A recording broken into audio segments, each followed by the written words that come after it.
Va ora in onda Zoom, il drive time in mezzo ai fatti con Antonino Danna.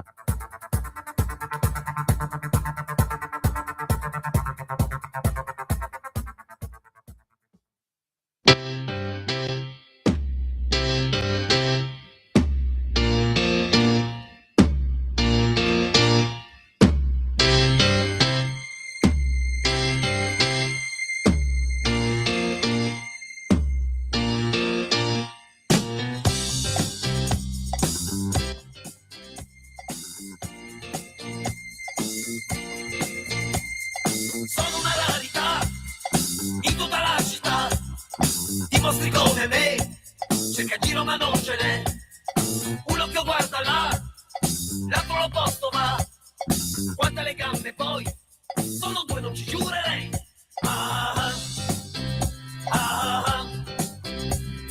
Bella e perfetta tu, non che ci abbia pensato su, mai detto all'istante sì, quindi bello sta proprio qui.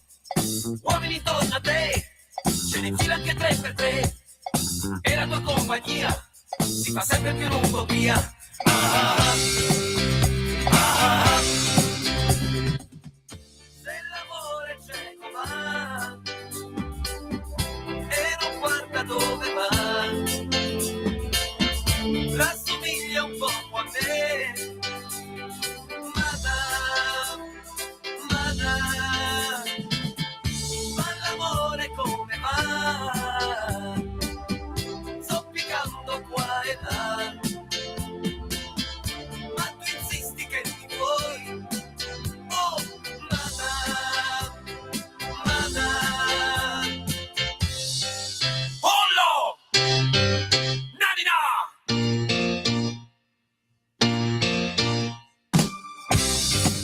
Ollo!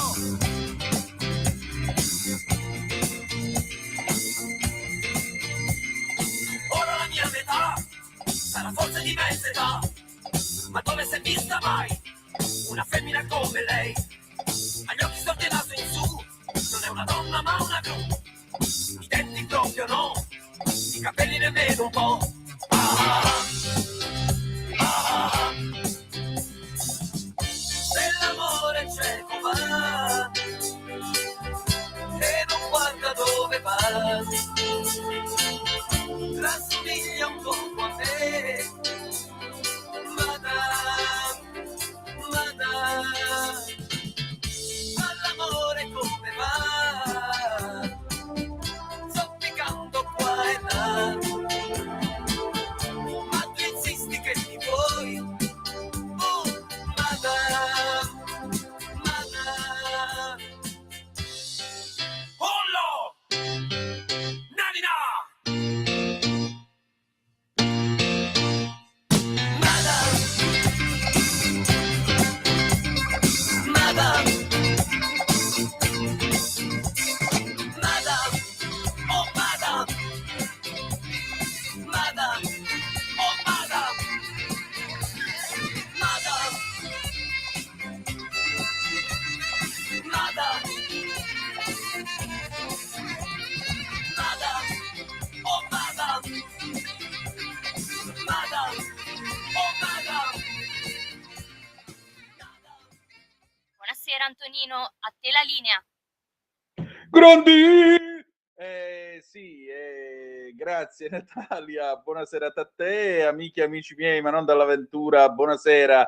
Siete sulle magiche onde di Radio Libertà, questo è Zoom, il drive time in mezzo ai fatti, io sono Antonino Danna e questa è la puntata numero 1170 di oggi, giovedì 9 di aprile, l'anno del Signore 2026. Cominciamo la nostra trasmissione, vi ricordo: date il sangue, in ospedale serve sempre, salverete vite umane, chi salva una vita umana salva il mondo intero. Secondo appello, radiolibertà.net, fesso chi non lo legge perché vi perdete un bellissimo giornale online dove ci sono i Liberamente del direttore responsabile Giovanni Sallusti, gli Autodafé di Giulio Cainarca, la rassegna stampa di Semivarin, videopillole e molto altro ancora. 340 670 9659 per le vostre zappe o WhatsApp che dir vogliansi, 029294 7222 per le vostre eventuali telefonate quando lo dirò io.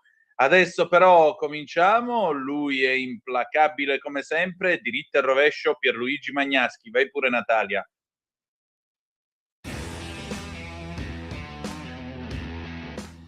Il Parlamento israeliano ha commesso un grave errore nell'approvare una legge che introduce la pena di morte per i terroristi. È vero che tutti i paesi arabi che circondano Israele applicano la pena di morte e spesso a rotta di collo, ma Israele è e deve continuare ad essere diverso. L'assunto di base degli stati liberali è infatti la tutela dei diritti individuali, primo fra tutti la vita. Oltretutto la pena di morte non ha alcun potere deterrente contro il terrorismo jihadista. I jihadisti infatti aspirano alla morte in combattimento. Offrire loro il patibolo significa regalare ai terroristi stessi il palcoscenico a cui loro stessi aspirano, e cioè trasformare dei macellai sanguinari in eroi romantici è quello che vuole Hamas e che Israele non dovrebbe fare. Speriamo adesso che la Corte Suprema israeliana intervenga per invalidare la legge, visto che la pena di morte in questo caso è applicata ai cittadini palestinesi e non anche ai cittadini israeliani colpevoli degli stessi reati.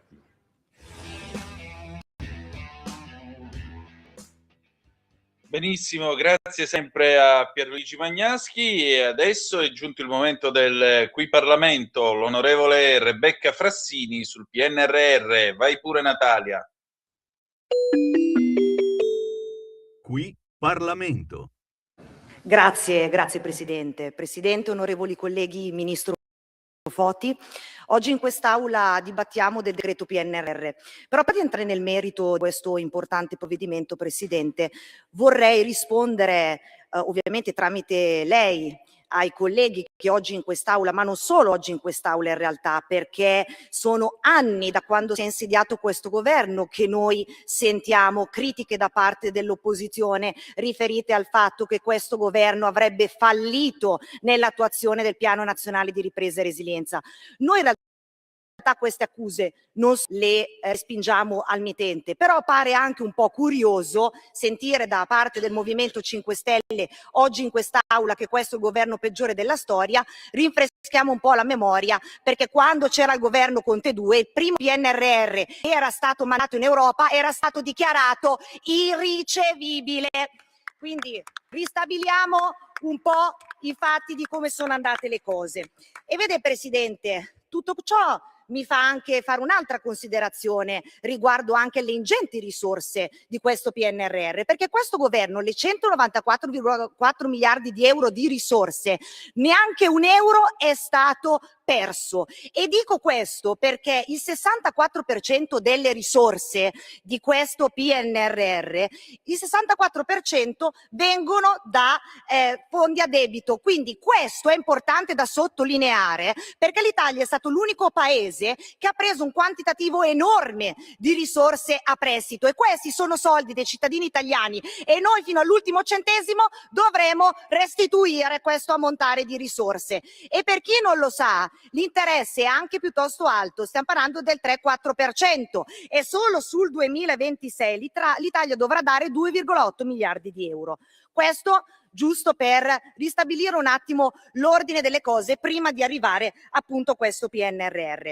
E proprio entrando più nel merito di questo provvedimento, Presidente, è ovvio che il tema della semplificazione è assolutamente un punto rilevante e ovviamente questo governo, da quando si è insediato, ha lottato alla sburocratizzazione. Sappiamo bene che il peso della burocrazia in Italia vale 225 miliardi di euro sulle imprese e sui cittadini, e noi siamo riusciti a diminuire lo stock normativo vigente del 30%, ma abbiamo fatto anche ulteriori passi in più grazie al PNRR. Ci sono stati 430 semplificazioni normative che hanno toccato 13 settori, e in questo provvedimento facciamo un passo in più. E infatti, seguendo il principio once only, la pubblica amministrazione non dovrà chiedere più di una volta alcune informazioni che già essa detiene. Nella fattispecie, ad esempio, per la concessione di prestazioni agevolate da parte delle famiglie, l'ISEE, ecco, non saranno più le famiglie a farsi carico di questa incombenza, ma sarà la PA che autonomamente avrà appunto queste informazioni. E dal lato delle imprese, anche qua ci sarà la piattaforma Soldi Pubblici che detiene già le informazioni delle imprese, e questi non dovranno ovviamente caricare ancora sui loro siti altre informazioni che la pubblica amministrazione già detiene. Queste sembrano piccolezze, ma in realtà sono passi in avanti, perché il problema della troppa burocrazia in quella rallenta quella che è la competitività, e quindi anche sotto questo punto di vista abbiamo fatto dei passi in avanti. E poi, Presidente, un grande tema, il tema della sanità, è stato toccato da più colleghi oggi in quest'Aula. Beh, Presidente, però anche qua io colgo l'occasione di ricordare alla sinistra che quando hanno governato loro per 10 anni sono stati chiusi 125 ospedali, quando hanno ideato gli ospedali di comunità e le case di comunità, ci hanno lasciato una casa vuota. Se non era per questo governo che ha stanziato le risorse pari 250 milioni per l'assunzione della personale della sanità territoriale, ci saremmo trovati veramente con un buco nell'acqua. Per poi non parlare dei medici che sono andati persi quando governavano loro, circa 30.000 e circa 70.000 infermieri. Questi sono i fatti, lasciamo a loro le parole perché il vento se le possa portare via. E poi, Presidente, ovviamente un altro grande tema importante, fortemente voluto anche dalla Lega, grazie a un emendamento dei relatori, è quello sulla telemedicina, perché le regioni che hanno già avviato un processo in questo senso potranno avviare anche per i pazienti oncologici questo percorso proprio per la telemedicina. Questo è molto importante, un risultato importante perché andrà a vantaggio del modus vivendi dei pazienti, e ovviamente non ci sarà più il carico che può essere dal punto di vista sia psicologico che logistico, e quindi ci sarà un monitoraggio costante proprio per i pazienti oncologici. Poi, Presidente, un altro emendamento che è stato approvato dalla Lega è anche quello dei medici di medicina generale, dei pediatri, degli ambulatoriali. I medici potranno prestare servizio fino al 73esimo anno d'età, subordinato appunto alla mancanza di offerta del personale medico collocabile. Questo è assolutamente importante, anche perché non andrà ad impattare per i giovani medici che si apprestano appunto ad entrare in servizio. Poi un passaggio lo ritengo fondamentale anche sul tema dei comuni, perché i comuni sono i soggetti attuatori per eccellenza, 60.000 progetti per circa 25 miliardi, il 70% già impegnati. Le nostre sentinelle sul territorio, e quindi qua veramente il nostro plauso a tutti i nostri sindaci, agli amministratori che nonostante mancanza di personale, nonostante tutte le difficoltà che ogni giorno hanno nei rispettivi comuni, sono riusciti a recepire queste importanti risorse del PNRR. E in questo provvedimento, proprio sulla mancanza di personale, sul personale dei comuni, facciamo un passo in più. Infatti nell'articolo 3 è previsto che per i segretari comunali, la spesa per i segretari comunali non sarà rilevante ai fini del contenimento della spesa per il personale degli enti locali. Ecco, noi auspichiamo che venga estesa anche per i comuni con superiori ovviamente ai 3.000 abitanti, perché riteniamo essere una norma di assoluto buonsenso.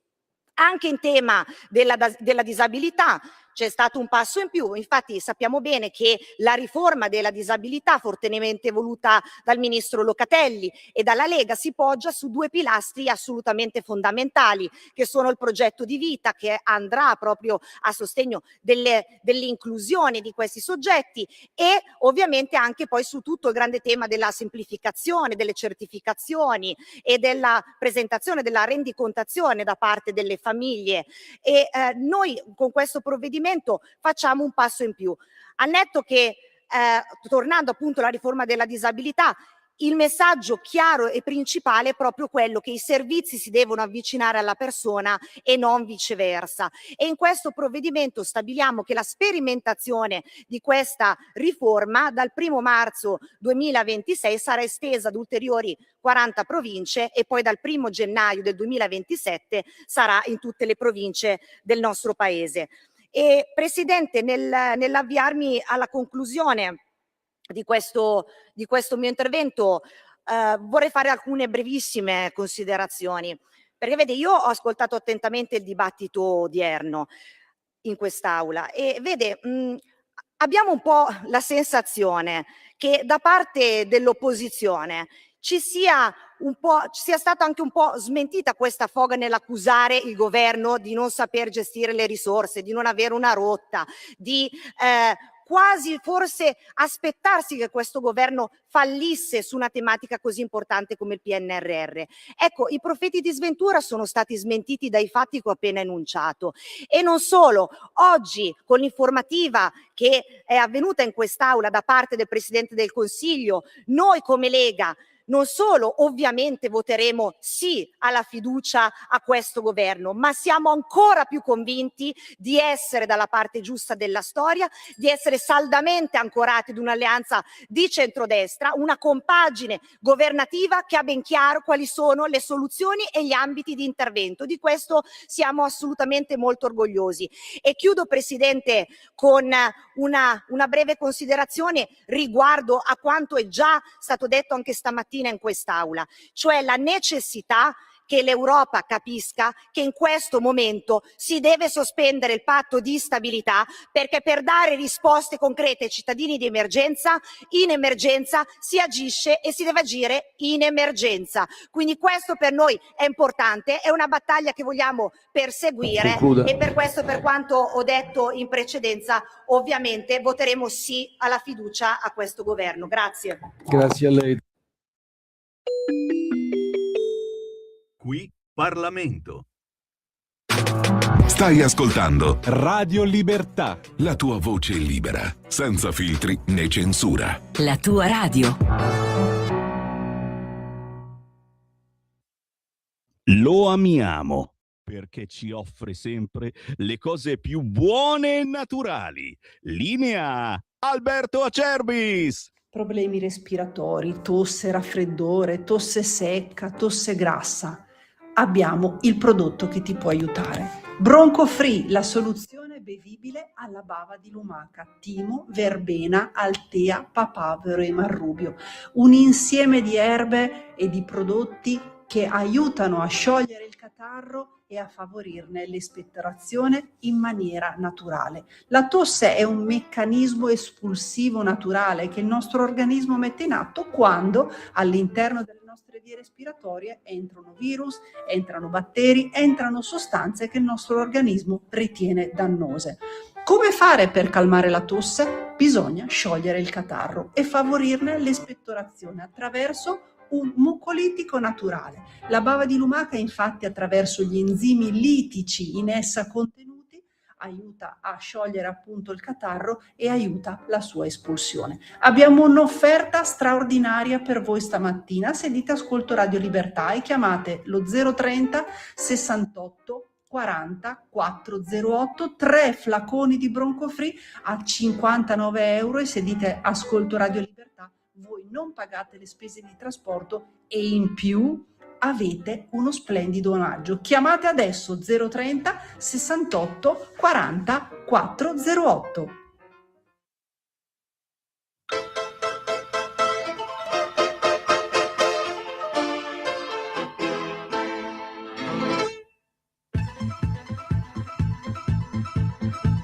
I work all night, I work all day to pay the bills I have to pay. Ain't it sad? And still there never seems to be a single penny left for me. That's too bad. In my dreams I have a plan. If I got me a wealthy man, I wouldn't have to work at all. I'd fool around and have a ball.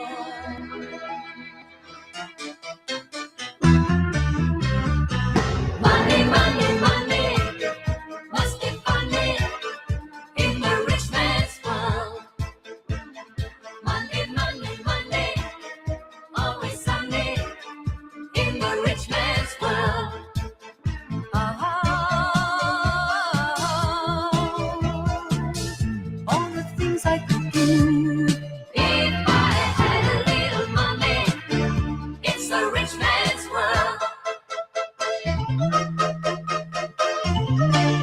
the rich man's world. A man like that is hard to find, but I can't get him off my mind. Ain't it sad? And if he happens to be free, I bet he wouldn't fancy me. That's too bad. So I must leave. I'll have to go to Las Vegas or Monaco and win a fortune in a game. My life will never be the same. Money, money, money must be funny in the rich man's world. Money, money, money, always sunny in the rich man's world.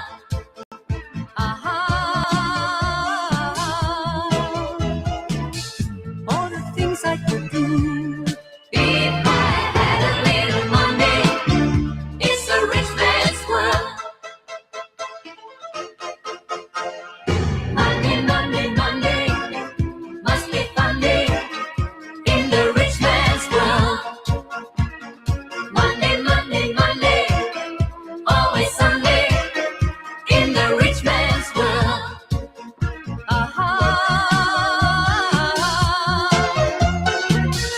All the things I could do if I had a little money. It's a rich man's world. It's a rich man's world. Di nuovo a te la linea, Antonino. Grazie a te Natalia, l'anno era il 1976, questi sono gli immensi ABBA con Mani Mani Mani, c'è sempre del sole nel mondo di un uomo ricco, le 18:36 minuti e 5 secondi sulle magiche onde di Radio Libertà. Antonino Danna al microfono con voi, c'è qui il nostro Maurizio che al 340 manda un messaggio. Aspetto con ansia di vedere i provvedimenti del governo e di Piantedosi se si sveglia di fronte ai criminali dei centri a Milano che dicono che proibiranno l'accesso a Piazza del Duomo. Ecco i veri fascisti antidemocratici appoggiati da PD e 5 Stelle. Gli italiani ci hanno insegnato come rispondere, Maurizio. E come dovrebbero rispondere gli italiani? Perdonami, Maurizio. Molto semplicemente ci sarà un servizio di sicurezza, di ordine che sarà organizzato dal prefetto di Milano, ci sarà la polizia, ci saranno i carabinieri.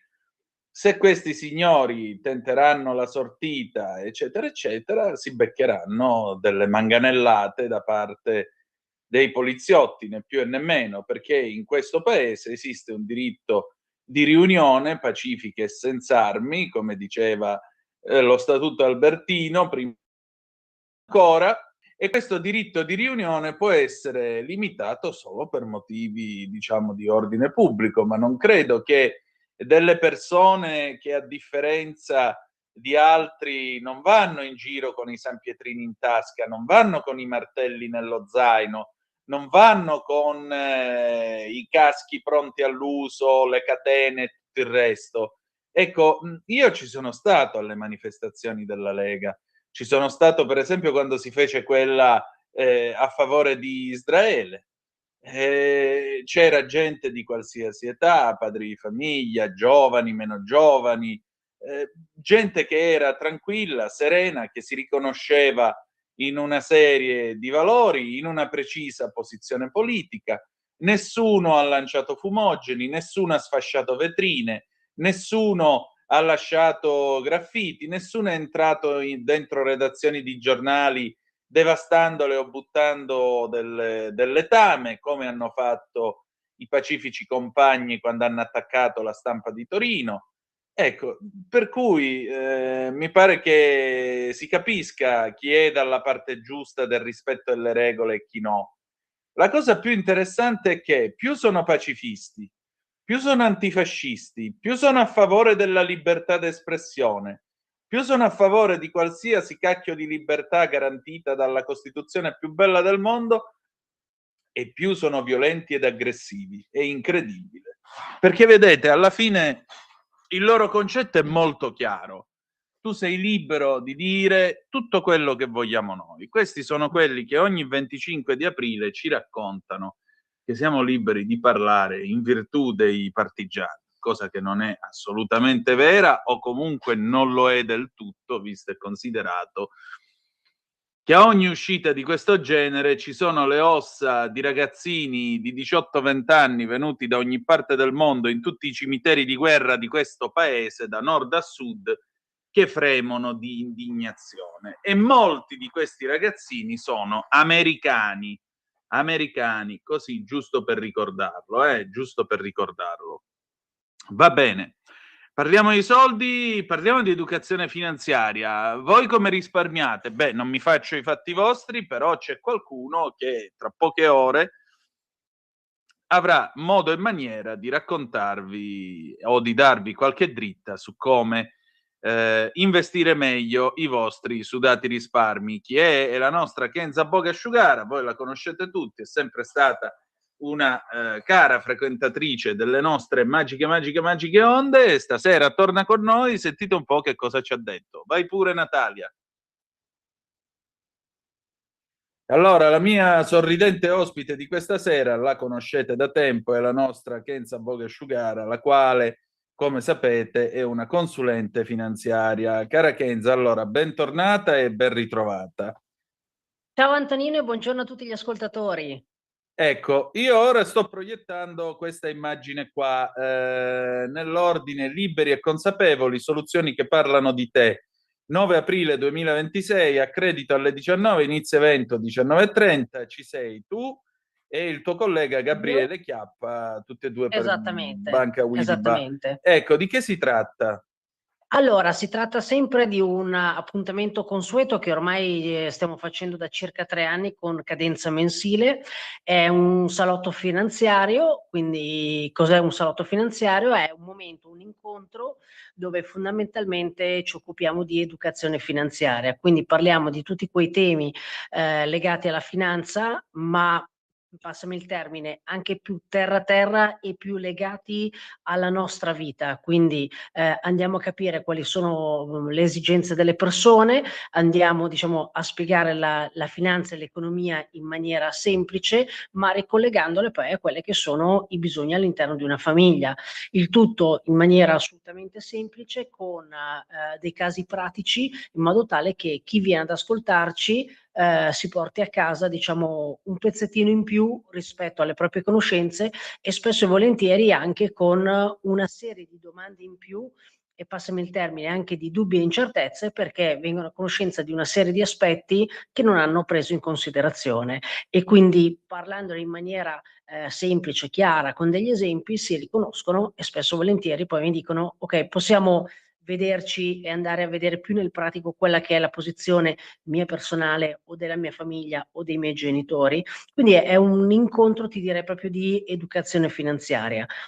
Ogni volta diciamo abbiamo degli argomenti diversi, però sono sempre argomenti molto pratici e di facile comprensione, e che vanno bene per tutti, indipendentemente dall'età, dal grado di patrimonializzazione. Quindi una persona potrebbe essere un ragazzo giovane in fase di costruzione di un portafoglio, piuttosto che una persona invece che ha già una posizione ben consolidata e ha magari un patrimonio già consolidato, quindi proprio a 360 gradi.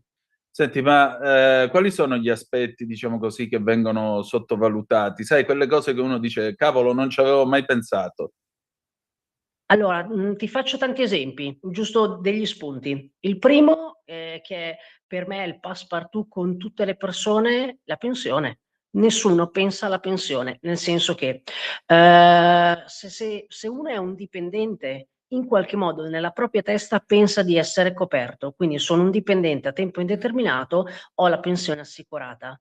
Chi ha 40 anni e 50 anni andrà in pensione con circa il 30-40% in meno dell'ultimo stipendio, per cui bisogna provvedere. Allora l'INPS inizialmente cosa ha fatto? Aveva mandato la cosiddetta busta arancione, dicendo: caro contribuente, ti metto diciamo per iscritto quello che tu prenderai di pensione e basta. in qualche modo occupati tu di crearti un fondo pensione per integrare. Questo non è bastato e l'INPS ha costituito MyINPS, quindi con lo SPID entri dentro, metti i tuoi codicini e ti fa già una proiezione. Ma questo non è bastato, perché solo l'8% degli italiani si creava effettivamente, nonostante il beneficio fiscale della deducibilità, si creava un fondo pensione. Tant'è che quest'anno con la finanziaria il governo ha detto: sai che c'è, caro contribuente, facciamo che ti obbligo, e quindi anche se tu non fai la scelta, io i soldi te li faccio mettere in un fondo pensione, perché tu non hai capito che per forza di cose dovrai pensare alla tua pensione, anche se sei un dipendente a tempo indeterminato. Poi c'è tutto il mondo dei liberi professionisti, degli imprenditori, i vari contratti, eccetera. Quindi il primo aspetto è sicuramente la pensione. Il secondo aspetto ti direi che è un'altra, passami il termine, argomento un po' critico, un po' delicato, è la successione, il passaggio generazionale. Quindi molto spesso non si considera che si potrebbe risparmiare tantissimi soldi se si organizzasse tutto per tempo.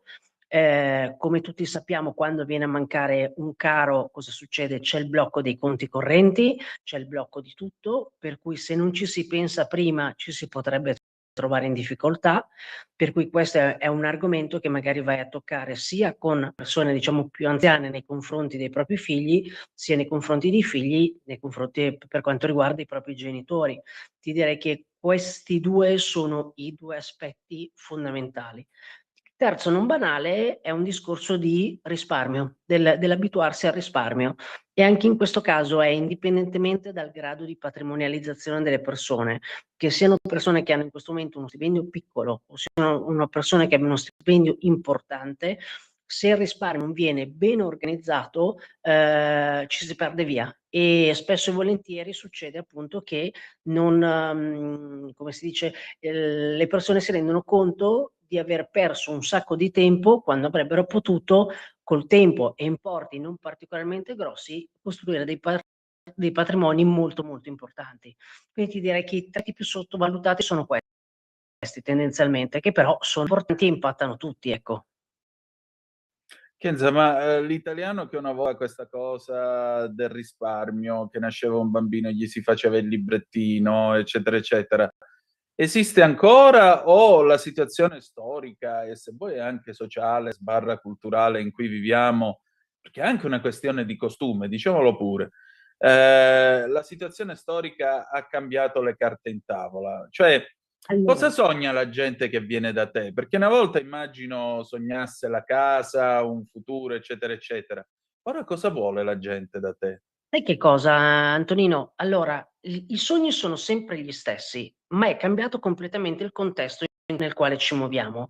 Nel senso che l'Italia è risparmiatore come una volta? Assolutamente sì. Però una volta cosa facevano? Non avevi la necessità di doverti applicare e creare in qualche modo la tua strategia finanziaria familiare, perché bastava prenderti dei titoli di Stato che ti davano comunque un rendimento magari a doppia cifra e tu eri a posto, piuttosto che, come dici tu, libretti postali, cioè c'erano degli strumenti semplici che la persona non aveva bisogno di dover imparare in qualche modo o affidarsi a qualcuno nella gestione. E quindi adesso cosa succede?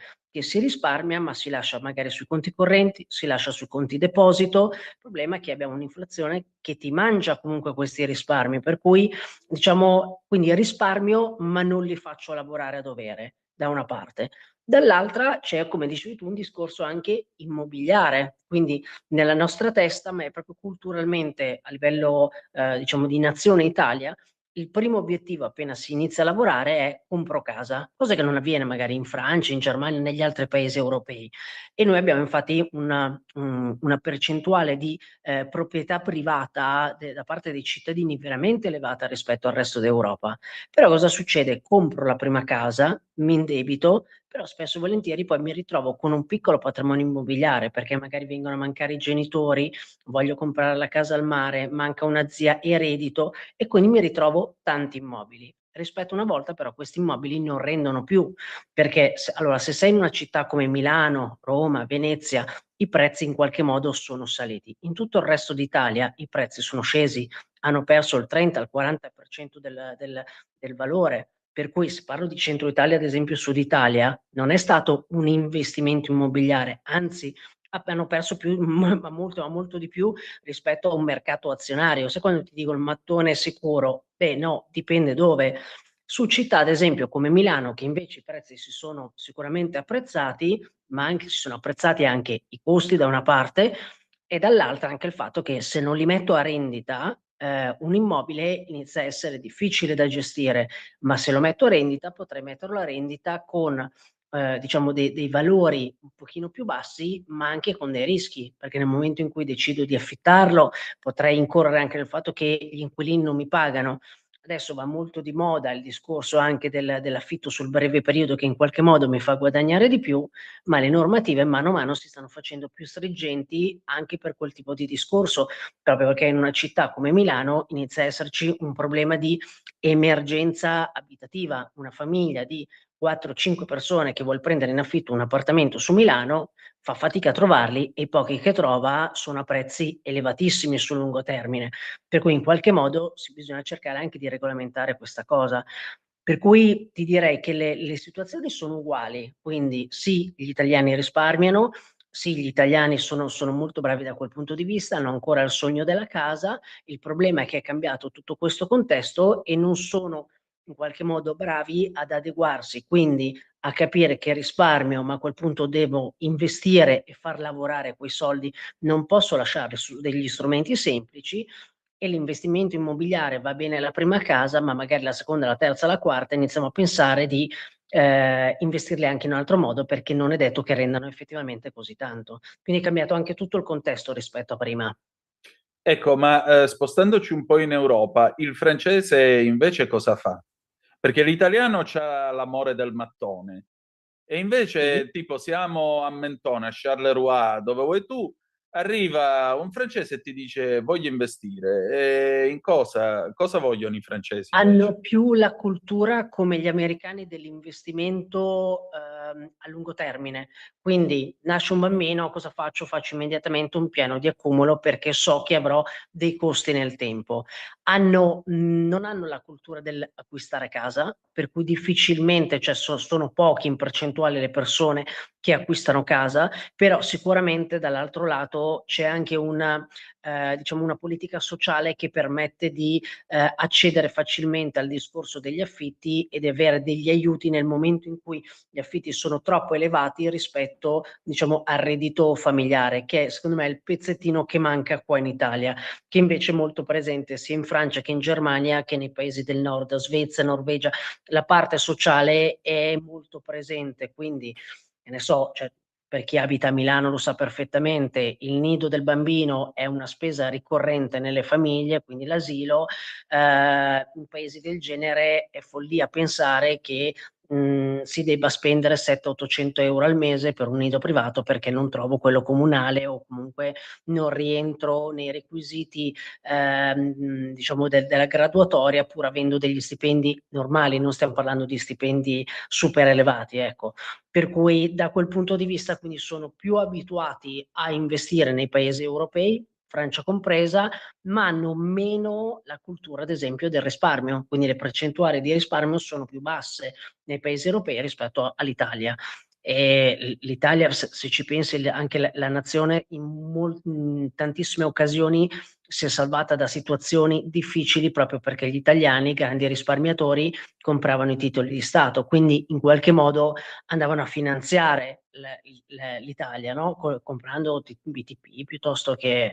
Quindi quella I secondo me famosi è bot la grossa people degli anni differenza. '80. Esatto. Esattamente. Sì, sì. Però lo vedi anche adesso, esce fuori un BTP valore, qualsiasi tipo di emissione ci sono, comunque le persone le comprano volentieri, cioè rimane comunque uno strumento interessante, come si dice, i titoli di Stato. Ovvio che nella mia testa sono uno strumento interessante nel momento in cui li affianco all'interno di un portafoglio. Se vado ad inserire tutto su titoli di Stato lo trovo troppo rischioso perché metti tutto su un emittente che è l'Italia, cioè, quindi non hai diversificazione. Però diciamo comunque parliamo di buoni strumenti, ecco. Senti, c'è una guerra in corso. Che si fa? Anche perché la benzina per adesso, malgrado la riduzione delle accise, è arrivata a 1,74 € alla pompa. Sì. Giusto ieri guardavo, passando la pompa di benzina dai finestrini della mia Alfa Romeo, che di benzina ne ha bisogno. Chi ha il diesel, povero lui, perché il diesel ha superato agevolmente la soglia psicologica dei 2 €, addirittura in alcune parti d'Italia siamo oltre i 2,20 € e così via. Che si fa? Allora, ti dico quello che dico ai miei clienti, la trovo una preoccupazione, ma non troppo, nel senso che se si è strutturato comunque degli investimenti fatti bene nel lungo termine, con un buon grado di diversificazione e di correlazione, quindi in tanti settori diversi, dove se scende qualcosa, qualcos'altro compensa, diciamo non abbiamo problemi. Allora, non è il primo, diciamo, conflitto bellico o comunque situazione difficile che andiamo a gestire. Pensa, senza andare indietro di 20, 30 anni, gli ultimi 5 anni, dal Covid, andiamo a prendere l'Ucraina con la Russia, andiamo a prendere, la Palestina, andiamo a prendere quello che è successo in Venezuela, andiamo a prendere il discorso dei dazi, quindi i mercati hanno sempre fatto su, giù, con dei grandi rally anche, quindi non un pochino, dei grandi sbalzi. Ma se la pianificazione è stata fatta bene, diciamo che non crea dei grossi problemi. Io personalmente, se vedo nei miei portafogli, sicuramente ci sono dei settori che hanno perso, esattamente come ce ne sono altri. Ad esempio, spesso io metto nei portafogli, che ne so, dell'oro, che è il classico bene rifugio, che nel momento di incertezza o comunque di conflitto bellico sale mentre tutto il resto scende, e quindi ti va a compensare. Quindi magari vedrai 3/4 di portafoglio rosso, ma quelle 3 cose che magari sono, il petrolio, l'energy, come si dice, e l'oro e i metalli come l'argento, che stanno salendo e tenendo bene i portafogli. Quindi se uno ha fatto una buona diversificazione, scende qualcosa, risale qualcos'altro. E poi se ragioniamo comunque in un discorso di lungo termine, diciamo le famiglie che hanno effettuato degli investimenti non avranno particolari problemi, ecco. Perché ti dico, è un continuo. Se uno dice: "Vabbè, ma, ci sono stati dei momenti di tranquillità", sinceramente negli ultimi 5 anni non c'è stato un momento di tranquillità, per cui, paradossalmente sta rientrando quasi nella normalità, situazioni del genere, ecco, sui mercati finanziari. Senti, venendo alla serata e, torniamo a mostrare ai nostri amici che ci stanno seguendo l'appuntamento, 9 aprile 2006, Accredito, ore 19, inizio evento 19:30, sarai tu insieme al tuo collega Gabriele Chiappa, Banca Widiba Headquarter Milano. Ecco, Esatto. di che Per cosa si parlerà? partecipare, Per partecipare sì, cosa si allora, fa intanto? in questo caso, basta contattarmi o via mail, telefonicamente, dare i nominativi in modo tale che io possa inserirli nella lista invitati. Parleremo di proprio il titolo lo dice: "Liberi, consapevoli, soluzioni che parlano di te". Quindi quali sono, diciamo, le problematiche che possono affrontare le diverse famiglie, quindi banalmente anche solo da un confronto generazionale, no, quello che possono essere le esigenze di una famiglia di trentenni, quarantenni, piuttosto che, quella terza età, ma che poi alla fine si è trasformata in quarta età, che rispetto a una volta, parliamoci chiaramente, il 65enne, il settantenne non è più anziano, anzi è quella persona che inizia, dopo che va in pensione, si ritira dall'attività lavorativa, inizia magari a fare sport, inizia a viaggiare, inizia magari ad andare a teatro, piuttosto che inizia a fare tante cose perché ha tempo, sta bene, ma rispetto a una volta, ad esempio, il 65enne che dedicava tutte le sue risorse economiche ai figli e ai nipoti, adesso invece spende perché fa delle cose, cioè inizia a godersi un pochino la vita. E quindi il problema è che servono, diciamo, più soldi per più tempo, e quindi andremo a, diciamo, a capire quali possono essere le varie esigenze e come gestirle. Allora, noi non parliamo mai di prodotti finanziari, non è il luogo, non ci interessa, per cui è solo prettamente educazione finanziaria, facendo, diciamo, proprio un excursus su quelle che sono diciamo, la vita delle famiglie, dei liberi professionisti, degli imprenditori, quali possono essere, diciamo, le esigenze, quali possono essere anche, delle soluzioni, ecco. Quindi diciamo, questo è il volo che andremo a fare. Come ti possono contattare per la prenotazione? Allora, anche tramite mail all'indirizzo kenza.boga@gmail.com o tramite anche i canali social senza problemi. Ecco, Kenza col K, mi raccomando, Sì, non è scritto sì, CH, sì. ma col K. Kenza, senti, una domanda apparentemente stupida, ma spero di no. Dicono che il denaro non dorme mai, per ora che c'ha l'insonnia. Sì, altro che insonnia, bisogna stare attenti, perché è vero che non dorme mai, se non ci si prende cura in qualche modo si torna indietro, per cui il denaro non dorme ma non dobbiamo dormire neanche noi e quindi bisogna prendersene cura. Io dico sempre date valore ai vostri valori, quindi non trascurate i vostri valori e quindi prendetevene cura, in modo tale appunto da permettere di far lavorare i nostri soldi e permettere a noi e alle nostre famiglie di poter vivere diciamo serenamente, perché io sono sempre dell'idea che i soldi non diano la felicità, ma sicuramente danno la serenità e molto spesso è una cosa assolutamente importante. Sicuramente, liberi e consapevoli con soluzioni che parlano di te. 9 aprile, accredito alle 19, inizio evento alle 19:30. Kenza, grazie. Grazie a voi, un caro saluto, intanto faccio a tutti auguri di buona Pasqua un pochino in ritardo e poi per chi ha piacere di partecipare mi farà super piacere di conoscere direttamente dal vivo o se no continuate a seguirci sulle pagine social, ecco. Molto bene, grazie ancora. Grazie Antonino, ciao, buona giornata. Sempre più liberi con La tua radio è il nuovo sito che mette in prima pagina opinioni, firme, notizie, uno sguardo nuovo e originale sui fatti che ci circondano. Il nuovo quotidiano online. Semplicemente radiolibertà.net.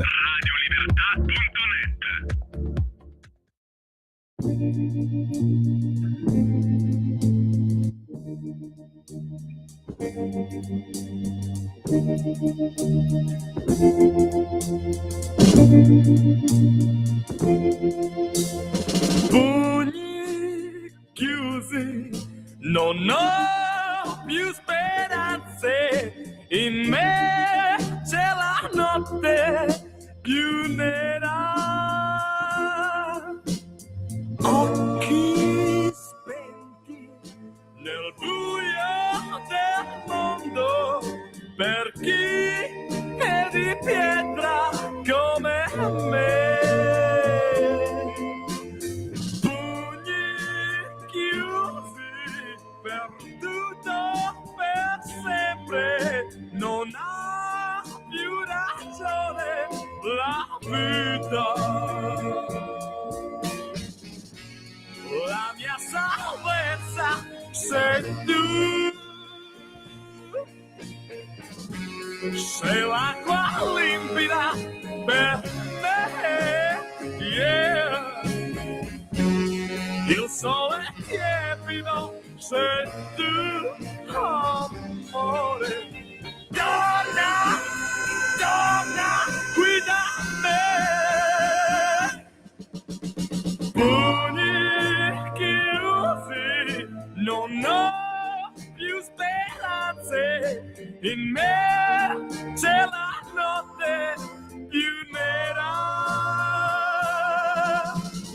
Viene l'alba e un raggio di sole disegna il tuo viso per me.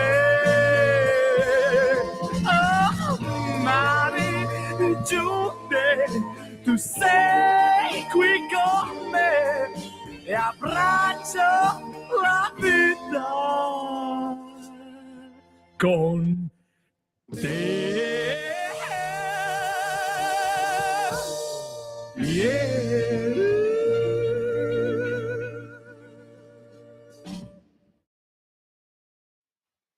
A te la linea, Antonino. Grazie Natalia, le 19, 3 minuti e 32 secondi sulle magiche onde di Radio Libertà. Antonino Danna al microfono con voi per questa puntata numero 1170 di Zoom, il drive time in mezzo ai fatti, ma adesso, signore e signori, è giunto il momento. Arriva egli, l'avvocato Claudio De Filippi, con i suoi casi irrisolti, o meglio, con i suoi casi in attesa di giustizia. Vai Natalia con la sigla. Va ora in onda In attesa di giustizia, casi irrisolti a cura dell'avvocato Claudio De Filippi. Una vita da mediano, lavorando come uriali, anni di fatiche, botte, vinci casomai mondiali. Avvocato carissimo, buonasera. Carissimo, salve a tutti i radioascoltatori. Sono qui con caro Antonino, con il nostro ospite di stasera, Giuseppe Nolè, che è un mio cliente, nonché direi amico cliente, che ha avuto una vicissitudine molto grave la notte di Pasqua. E invece di essere a casa ad aprire l'uovo e a mangiare la colomba, ha avuto un incontro che poteva costargli caro. Adesso lascio la parola a Giuseppe. Prego. Buonasera. Giuseppe. Cosa è successo? Nulla, io la notte di Pasqua, io sono solito lavorare di notte al computer e stavo lavorando al computer e ho deciso di staccare un attimino la spina e andare a prendere un caffè. E mentre percorrevo via Zuavi c'erano dei ragazzi che facevano baccano, gridavano, spaccavano tutto. Io ho chiesto se potevano abbassare la voce, mi sono alzato in branco, mi hanno detto vieni qui, mi hanno iniziato ad insultare, si sono alzati un attimino i toni, uno si è avvicinato a me e ha tentato di sfregiarmi al viso. Io grazie a Dio sono riuscito a bloccarlo col braccio e poi sono scappato via e ho incontrato un maestro di arti marziali che seguo, ero senza cellulare, che ha chiamato i soccorsi e mi hanno dato 5 giorni di prognosi e questo è un po', diciamo, l'accaduto.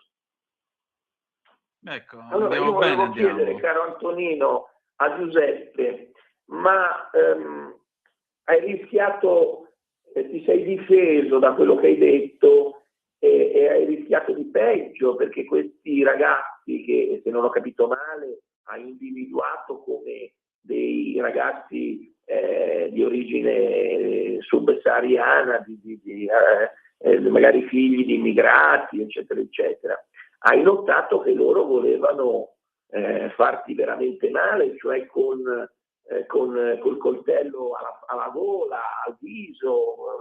Sì, è stato sparato un colpo dall'alto verso il basso, dove c'è l'occhio sinistro, quindi con la chiara intenzione di sfregiarmi, di farmi perdere un occhio. Grazie alla prontezza dei riflessi, siccome sono un appassionato e pratico arti marziali, sono riuscito a bloccare il colpo e a scappare via veloce, perché ho ancora buone gambe. Sono riuscito, se fosse stato qualcun altro che non era così preparato, sarebbe finita peggio. Ecco, quindi questa aggressione è avvenuta ancora di giorno, non era notte. Che ora era? 1:30. Di pomeriggio? Di notte. Era notte.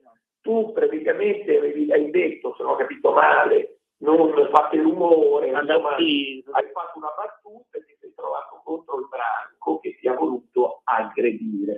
Allora dicevo questo, ma ti è andata bene, quindi grazie alla tua preparazione e alla velocità delle gambe, come dicevi, ti sei salvato, ma poteva andarti peggio.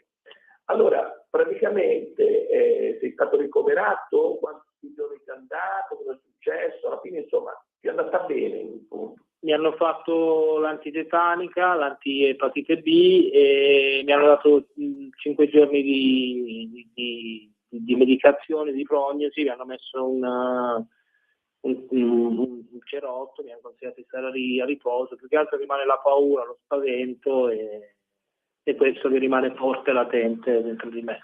Oh, benissimo. Allora, devo dire, caro Antonino, tu lo sai che noi come radio, il nostro lavoro di diffondere la conoscenza da parte dei cittadini dei loro diritti sull'ambito dei vittime di reati violenti l'abbiamo fatta. E infatti io ho detto a Giuseppe, adesso verifichiamo se queste persone saranno individuate e chi sono. Non possiamo dire nulla sulle indagini per il segreto istruttorio, quindi noi abbiamo delle novità ma non possiamo dire niente, perché il fatto è molto vicino, però Giuseppe anche oggi ha avuto contatto con i carabinieri, ma noi per il segreto istruttorio non parliamo di niente. Però in ogni caso sarà difficile che emergano, anche se ovviamente speriamo vengano individuati questi soggetti, sarà difficile che possano pagare. Quindi fondamentalmente ci siamo tenuti la possibilità di chiedere purtroppo un indennizzo allo Stato. Quindi Antonino, questo da me l'ha sentito tante volte, lo diciamo per i radioascoltatori, esiste la direttiva 80 del 2004 che è stata prevista come legge da una legge dello Stato nel 2005, la quale prevede che quando il reo non paghi o non sia conosciuto o che non sia capace di intendere di volere o che ci sia qualche motivo per cui non risarcisce, lo Stato possa o debba indennizzare il cittadino. E quindi con Giuseppe, se le cose andranno in un modo di questo tipo, ovviamente noi speriamo che invece chi è il colpevole paghi, perché non è giusto che paghi lo Stato, questo siamo d'accordo, però volevo dire che a Giuseppe questo,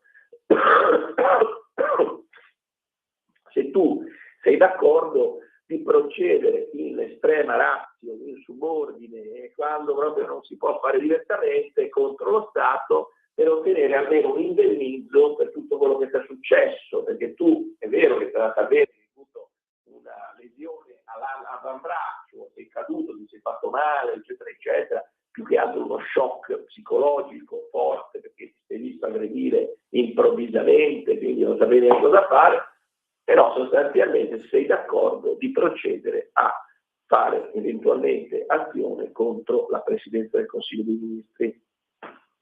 Sì, sono assolutamente d'accordo, anche perché ormai la situazione in Italia è diventata tragica e ingestibile, non c'è più sicurezza, si ha paura veramente, dopo le 9 di sera c'è il coprifuoco, si ha paura fuori dalle nostre case e dentro le nostre case, e quindi assolutamente la penso anche in questo modo. Allora, caro Giuseppe, un'altra domanda è che questo tuo episodio va poi in una scia di casi che sono analoghi, purtroppo ci sono aggressioni continue, poi questi ragazzi, ecco una cosa che ti volevo chiedere, questi ragazzi come ti sembravano? Erano maggiorenni ma non troppo, diciamo, no? Da quello che mi hai detto. Dai 20 ai 25 anni, ragazzi comunque abbastanza, diciamo, giovani, però maggiorenni, sì, maggiorenni, assolutamente sì. Qui a Milano si parla sempre di maranza, anche per questa, diciamo, età qui, no? Fino a 25 anni, eccetera, eccetera. Si parla di maranza anche per ragazzi di meno di 18 anni. Però fondamentalmente noi ovviamente questo discorso qua vorremmo che finisse con una responsabilità individuale, chi ti ha attaccato ovviamente debba pagare. Però questo è l'argomento. No, ti volevo dire questo. Tu hai parlato appunto che molta gente non si sente sicura, ma questo discorso che tu fai è principalmente rivolto alla metropoli milanese e all'Interland, o lo vedi anche altrove, per quello che perché tu non vivi a Milano? Sì, io vivo a Vigevano, anche a Vigevano la situazione è abbastanza fuori controllo, anche perché c'è un 20% di cittadini extracomunitari a Vigevano, principalmente di vari posti, varie etnie, e anche lì la situazione è abbastanza fuori controllo. Poi non saprei dire nelle altre città perché non ci vivo e non so, ma io penso che da qui a Roma la situazione è fuori controllo, forse da Roma in giù si incomincia a stare un pochettino più tranquilli, tra virgolette. Ecco, un'ultima domanda, poi lasciamo spazio eventualmente ad Antonino se ha qualche domanda da fare, perché ricordo sempre che io sono co-conduttore, ma lui è il conduttore. Allora, dicevo, praticamente cosa pensi che si possa fare? Visto che tu hai parlato di diritto alla sicurezza, in realtà questo è un argomento che si chiama proprio così, che non si spiega perché i giornali, anzi forse si spiega, non ne parlino proprio. Il diritto alla sicurezza è una norma europea, non è una norma italiana, viene da una direttiva europea che viene utilizzata. Faccio presente questo, che se un cittadino straniero, ma europeo, un inglese, un tedesco, uno spagnolo, vengono in Italia e un rumeno vengono in Italia e vengono aggrediti come è stato aggredito Giuseppe, lo Stato italiano deve pagare questi cittadini. Non si rivolge ai cittadini italiani solo la situazione della direttiva. La direttiva si rivolge a tutti i cittadini europei per creare uno spazio unico, uno spazio comune di sicurezza, quindi diritto alla sicurezza. Tu ritieni, anche se non è il tuo compito, ovviamente Giuseppe, non sei legislatore, non sei un giudice, non sei un pubblico ministero, eccetera, ma cosa pensi che si possa fare per arginare nella tua idea una situazione di sicurezza un po' fuori controllo, diciamo eufemisticamente? Io sono stato tanti anni fa in vacanza a Lisbona e sono rimasto colpito dalla sicurezza che c'è in Portogallo, tanto che Lisbona è una delle città più sicure d'Europa e c'è la presenza fissa delle forze dell'ordine. Ogni passo che uno fa ci sono 2 o 3 agenti, personale addestrato, qualificato, si vedono anche, hanno comunque un bel fisico e si vede che comunque sono degli atleti. Quindi il presidio delle forze dell'ordine del territorio è una cosa fondamentale.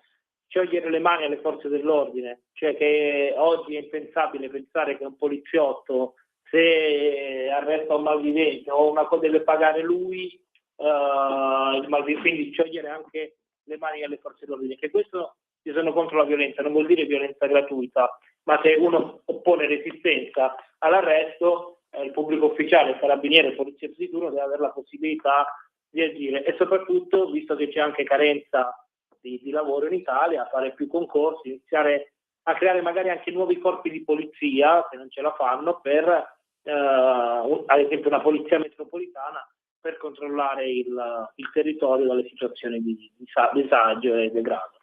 Ecco, ma oltre a quello che tu hai detto, ritieni ovviamente, tu parli, che si possa anche pensare che chi compie reati venga individuato, perché spesso viene individuato, ci auguriamo, no? Che lo spieghiamo anche in questo caso. A prescindere da questo caso, ritieni che mandare via coloro che delinquono, perché ovviamente noi abbiamo già tanti malavitosi, tanta criminalità organizzata o non, che prenderci anche la criminalità altrui, dico, mi sembra proprio il massimo. Allora dicevo, questo discorso di portare, mi sembra che l'Europa stia arrivando su questo argomento, seguendo ovviamente anche un po' l'orientamento della Lega, del governo, che puntano molto sul fatto di rimpatriare coloro che hanno compiuto dei reati non particolarmente gravi, perché altrimenti non viene data l'esecuzione della pena per chi compie un omicidio o compie delle rapine non gravi o delle lesioni o delle cose minime, dei reati violenti di questo genere, potrebbe essere una soluzione. Cosa dici? Sì, la l'immigrazione credo che sia qualcosa di necessario arrivando a questo punto, perché come diceva una giornalista che è morta, ora non ricordo il nome, che scrisse un libro famoso, comunque siamo andati a finire in Eurabia e quindi ci stiamo islamizzando. Oriana Fallaci. Ci vengono privati quelli che sono anche i diritti di avere la nostra tradizione, la nostra cultura, ci eliminano i crocifissi, cioè questi ci odiano e ci stiamo portando il nemico in casa. Loro odiano l'Occidente, noi stiamo portando chi odia l'Occidente in Europa. Ovviamente il discorso di Giuseppe è un discorso generale, non è che si applica a tutti i musulmani, eccetera, eccetera, però ci sono anche quelli che sono fondamentalisti e quindi non accettano i nostri costumi, non accettano le nostre leggi e quindi indubbiamente la convivenza è difficile, per cui una soluzione di questo genere potrebbe essere anche una soluzione. Avevi qualcosa da chiedere, caro Antonino? Sì, ho una domanda per il nostro amico. Senta, qualche tempo fa, quando si parlava di emergenza sicurezza a Milano, L'attuale primo cittadino, onorevole Beppe Sala, dichiarò che si trattava di una percezione. Ecco, lei cosa ha percepito e che cosa direbbe al sindaco? La prego di non portarci sul piano del codice penale, però. Mi devo trattenere perché è molto difficile non portarmi su questo piano, però rimanendo... Lo so, ma siamo in onda su una radio nazionale, quindi deve.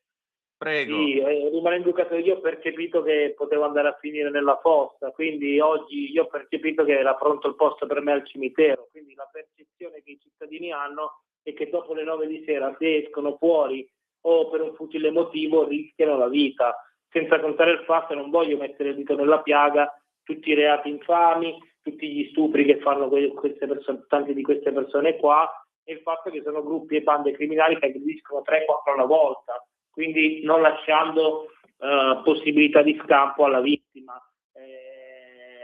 Non si tratta di ragazzini che fanno delle risse da bar, si tratta di gruppi organizzati e violenti che vogliono fare male. Questa è la percezione. La percezione che abbiamo i cittadini è la paura, anche i cittadini coraggiosi hanno paura di fare cosa, di vivere la loro vita.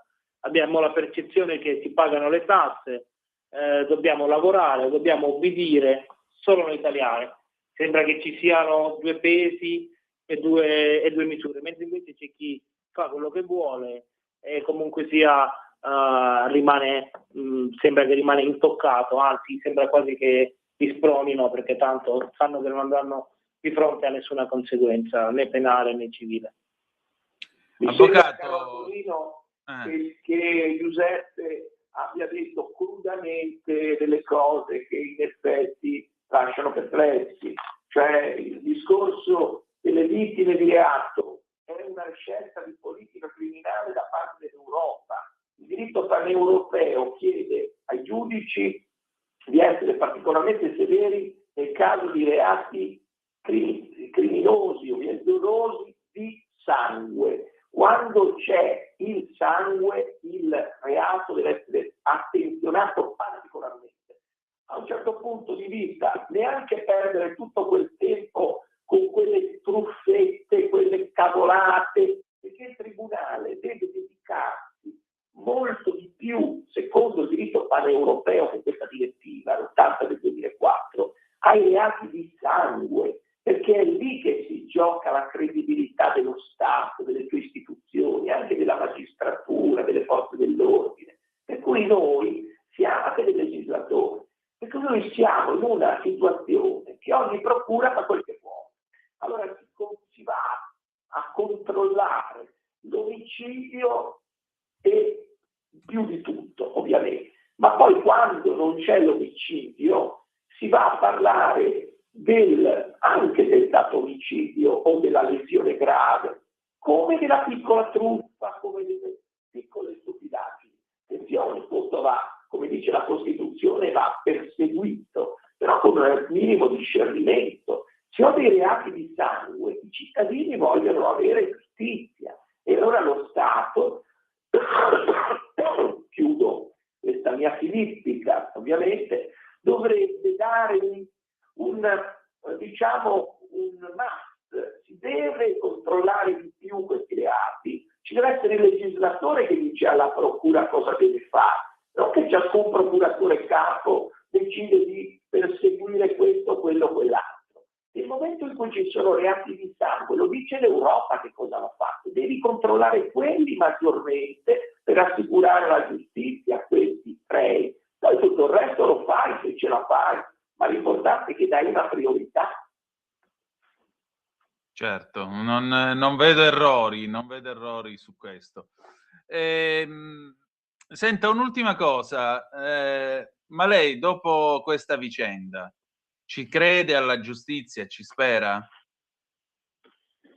Io, visto che comunque sia i carabinieri di Melegnano sono stati abbastanza celeri, si sono attivati velocemente, spero e credo nella giustizia, altrimenti andiamo a finire nel Far West.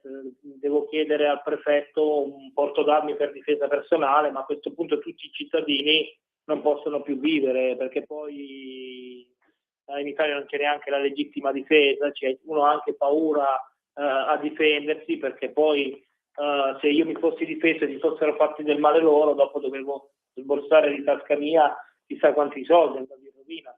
Quindi il cittadino onesto che lavora, che paga le tasse, che sia un operaio, un impiegato, che ha una piccola azienda o grande che sia, ha paura anche a tutelarsi da chi in realtà non ha nulla da perdere.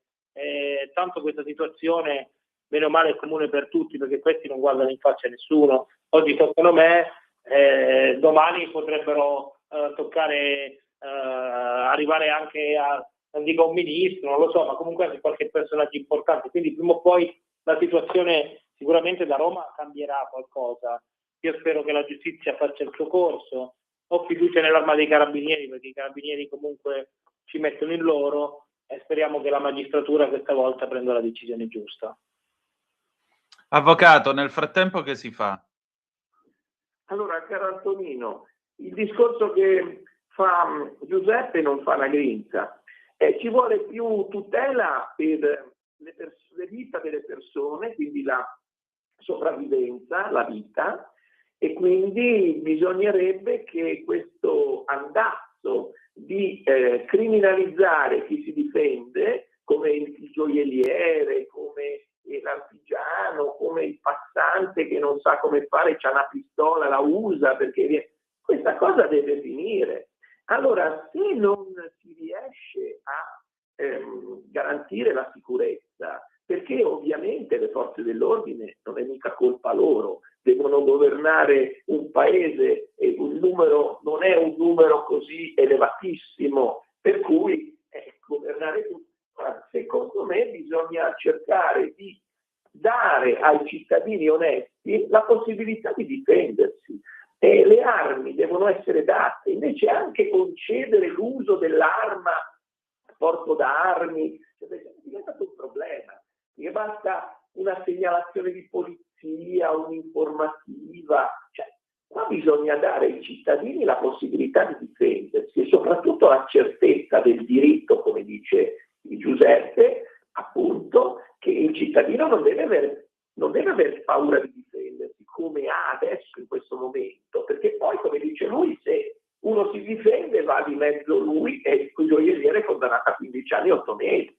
Allora qua secondo me non dobbiamo diventare come l'America, dove ciascuno ha 2 Kalashnikov in casa o M47, però sostanzialmente è necessario che si diano ai cittadini gli strumenti per difendersi, anche perché questi strumenti potrebbero essere sempre utili in caso di conflitti, per esempio, e noi ci tocchiamo e speriamo ovviamente che tutto questo non serva. Però sinceramente dare la possibilità al cittadino di difendersi e dargli giuste leggi che non possono essere interpretate. Il diritto di difesa deve essere assicurato quando uno rischia la propria vita o i propri beni o è in casa propria, perché non è possibile che ci siano dubbi sul fatto che uno debba risarcire chi ovviamente lo voleva uccidere a volte. Credo che non ci sia altro da aggiungere. Vi ringrazio entrambi e insomma seguiremo questa storia e avremo modo di tornare sull'argomento nelle prossime puntate di In Attesa di Giustizia. Grazie. Grazie mille, una buona serata, grazie tante. Salve Grazie a ancora. tutti, salve.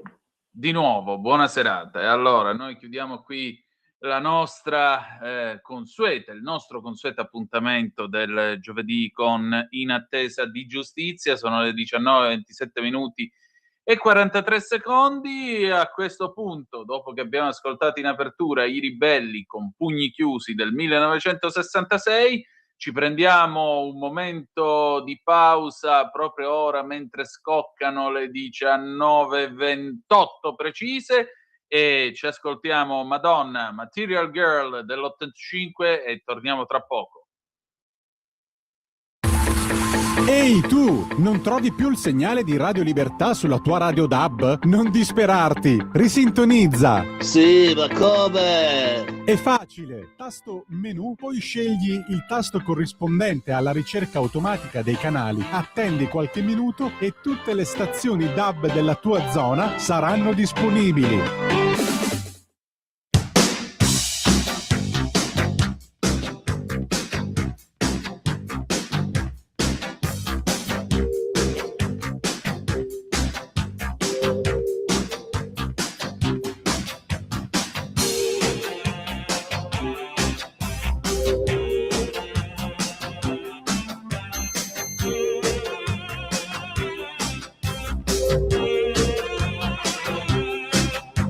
Some boys kiss me, some boys hug me. I think they're okay. If they don't give me proper credit, I just walk away. They can beg and they can plead, but they can't see the light. That's right. 'Cause the boy with the cold hard cash is always Mr. Right. 'Cause we are living in a material world, and I am a material girl. You know that we are living in a material world, and I am a material girl.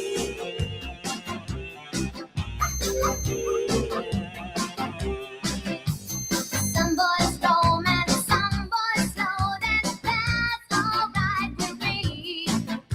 If they can't raise my interest, then I have to let them be. Some boys try and some boys lie, but I don't let them play. Only boys that save their pennies make my rainy day. 'Cause we are living in a material world, and I am a material girl. You know that we are living in a material world, and I am a material girl. Living in a material world, and I am a material girl. You know that we are living in a material world, and I am a material girl.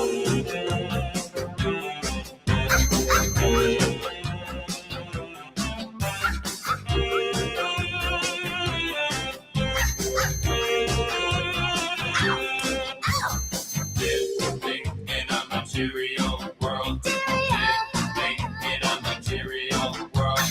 Living in a material world. Living in a material world. Boys may come and boys may go, and that's alright to see. Experience has made me rich, and now they're after me. 'Cause everybody's living in a material world, and I am a material girl. You know that we are living in a material world, and I am a material girl. Living in a material world, and I am a material girl. You know that we are living in a material world, and I am a material girl.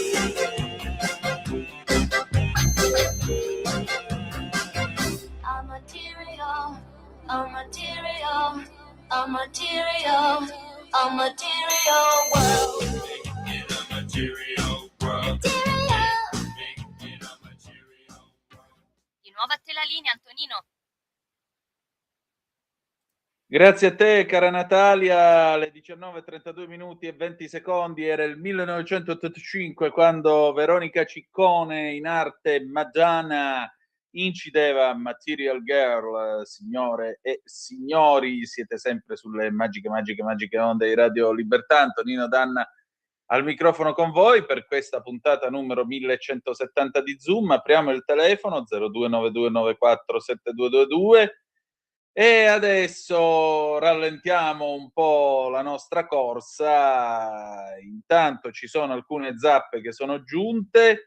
Eccoci qua, un momentito che le carichiamo grazie alla nostra tecnologia, signore e signori, è vero, ecco qui. Tranquillo, con piante dosi non si possono portare coltelli, come vedi, Maurizio.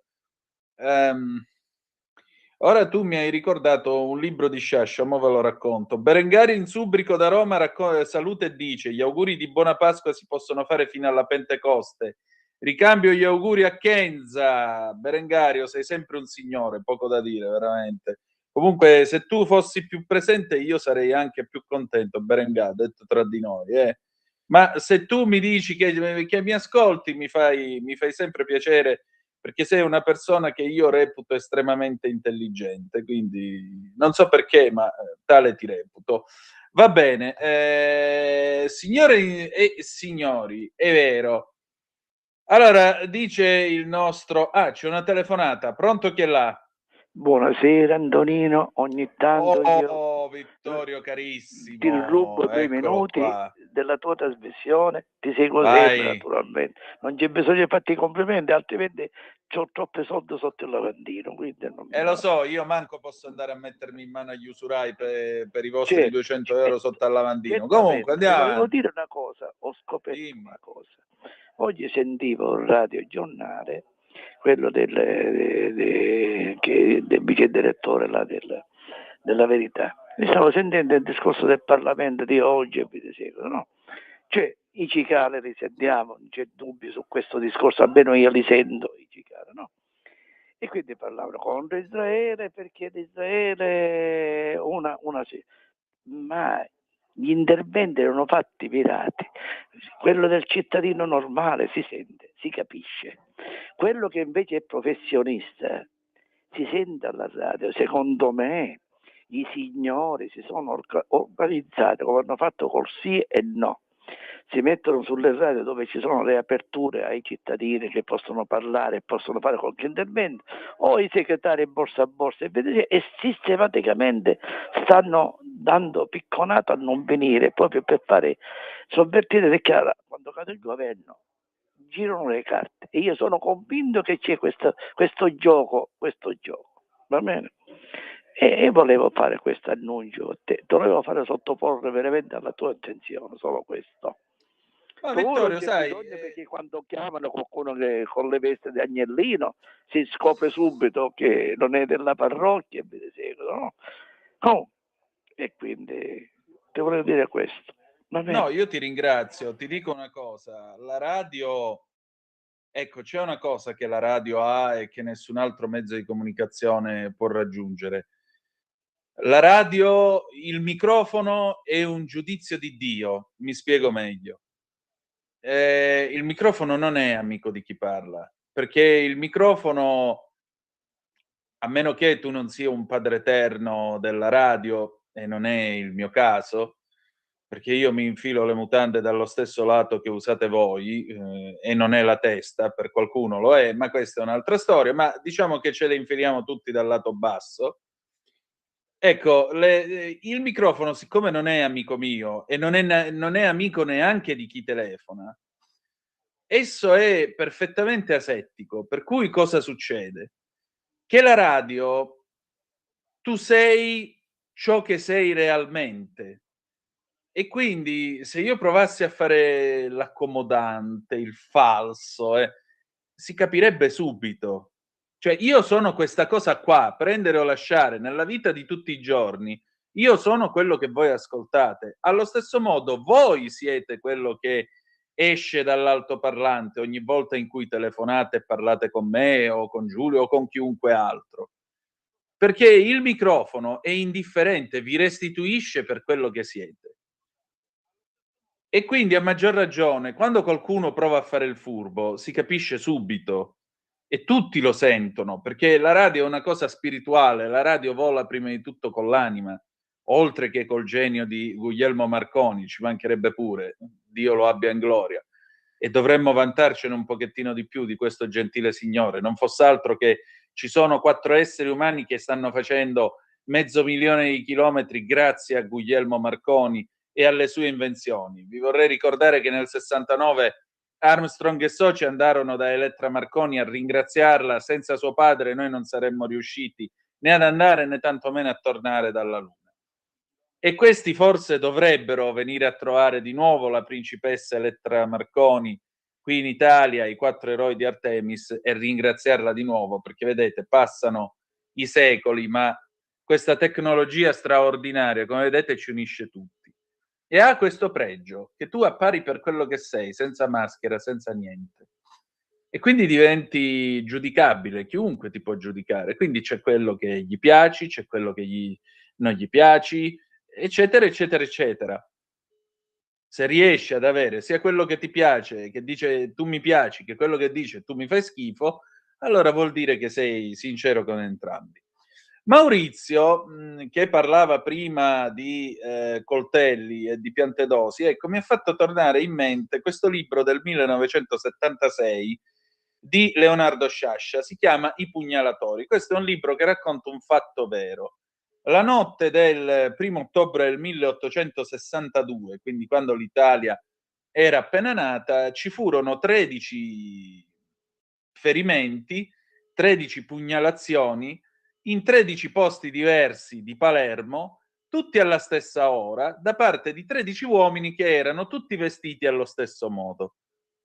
Sciascia lo racconta negli anni 70 per dire: guardate che la strategia della tensione non è una cosa dei giorni nostri, è una roba che è nata con l'Italia stessa.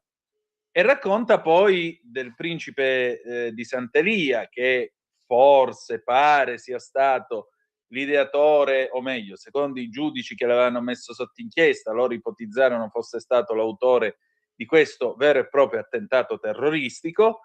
Questo per stimolare una rivoluzione a favore di Franceschiello. Questa era la tesi dei magistrati. I magistrati non riuscirono a dimostrarla, non riuscirono a interrogare il senatore, che anzi si difese dietro l'immunità parlamentare, protestò vivacemente al Senato in quel di Torino. Alla fine uno perse il posto, l'altro scelse di tornare in Piemonte, da dove era venuto, il giudice Giacosa si chiamava.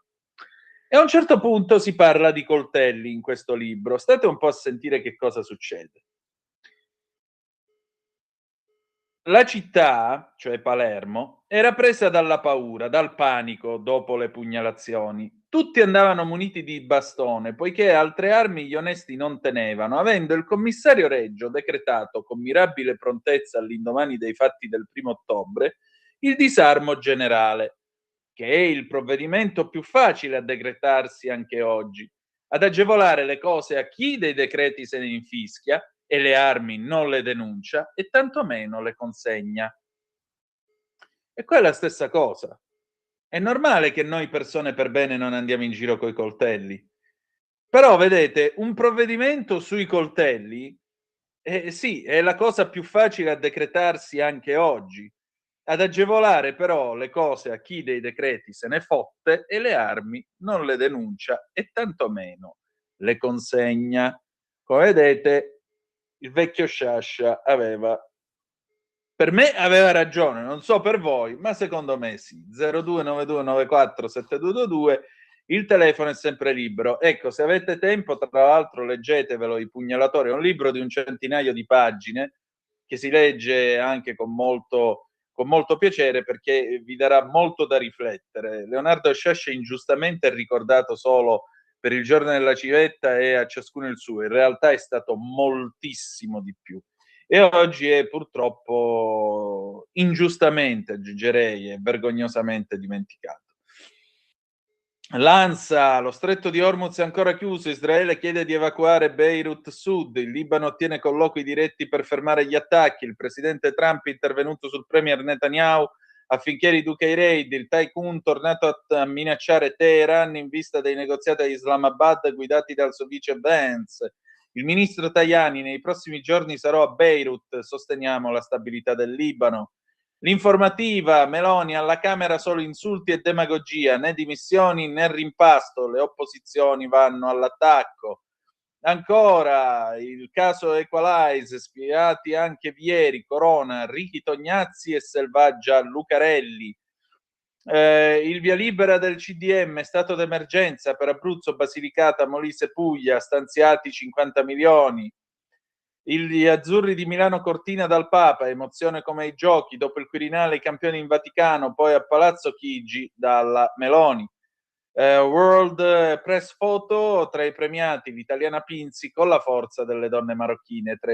Giovedì 23 aprile la foto vincitrice e i 2 finalisti. E notizie invece delle ore 19:26, battuta dall'ANSA, che la prima petroliera non iraniana attraversa Hormuz dopo il cessate il fuoco. Quest'oggi ne sono transitate soltanto 4. L'Iran continua a blaterare di imposizione del pedaggio su uno stretto che per diritto internazionale, lo ricordiamo per tutte le anime belle del diritto internazionale, deve essere lasciato libero al transito esattamente come noi dobbiamo fare e facciamo con lo stretto di Messina. C'è lo stesso preciso obbligo, nessuno si può arrogare pedaggi né su Hormuz né tantomeno sullo stretto di Messina. E di conseguenza però la telenovela continua. Tra l'altro l'Iran oggi ha pure affermato che non permetterà il transito di oltre 15 navi al giorno finché durerà questa tregua. Io credo che questa tregua non durerà assai, conoscendo The Donald, ma venerdì mattina vi annuncio che noi sentiremo un ospite che poi ascolterete venerdì sera nel corso di Chilometro Zoom. Quell'ospite è Giorgio Guido Lombardi e faremo un po' il punto della situazione, per cui state tranquilli che il nostro Giorgio avrà modo di spiegarci un pochettino di cose e di, diciamo così, serrare qualche bullone che si è allentato. Le 19:44 minuti e 55 secondi, sono quasi le 19:45, noi abbiamo finito per quest'oggi. Grazie a tutti per essere stati ancora una volta connessi all'apparecchio, come si suol dire, e che dire di più, che io vi ringrazio, vi saluto con una bella canzone un po' ruffiana di Viola Valentino del 1979, Comprami, e ricordate che malgrado tutto the best is yet to come, il meglio deve ancora venire. Felicità è una parola matta che ballare mi fa. Vi ha parlato Antonino Danna. Buonasera.